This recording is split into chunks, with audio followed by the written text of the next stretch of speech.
Add చేయమని చెప్తే నేను రాసుకుంటాను. దీంతో పాటు ఈ సమస్యలు కూడా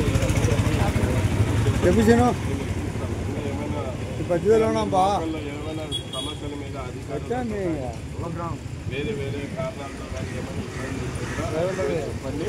మేము దాన్ని సాల్వ్ చేసేకి ఇక్కడ కడప జిల్లాలో నుంచి మీ ఊరు నుంచి కొన్ని కడప జిల్లాలో ఉండే మీడియా మీ సమస్యలు తీసుకోండి. ఎటువంటి సమస్య ఉంది కానీ మీరు తీసుకెళ్ళి ఇక్కడ మీకోసమే వీళ్ళని నియమించినాం. మళ్ళీ ఇన్ని డిమాండ్స్ ఉన్నాయి కదా, ఇవన్నీ డిమాండ్స్ పూర్తి కావాలంటే మనం ఏం చేయాలి? మేము ఎందుకు వచ్చాం? మనం అందరం ఒక్కటైతేనే మనమంతా ఐక్యత. యూనియన్లు వేరే ఉండొచ్చు, మన ప్రైవేట్ ఫీల్డ్ వేరే ఉండొచ్చు, అంటే ఆటోలు లారీలు బస్సులు వేరే వేరే ఉండొచ్చు. కానీ మనమందరం కూడా ఈ భారత మాత ప్రైవేట్ మనమందరం కూడా ఒకే ఉంటేనే మనం ఇవన్నీ సాధిస్తున్నాం. కనుక మీకు కోరుకునేది ఏమంటే అందరూ కలిసి ఉందాం, కలిసి కట్టుకు ఉంటేనే అన్నీ తీసుకోగలుగుతాం.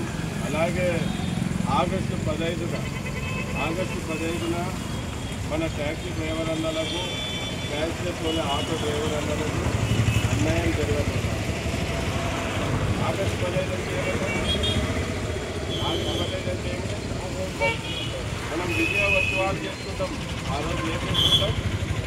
విజయ ఉత్సవాలు చేసుకుంటాం. స్వాతంత్రం వచ్చిందని ఎంతో ఆనందంగా ఉంటాం.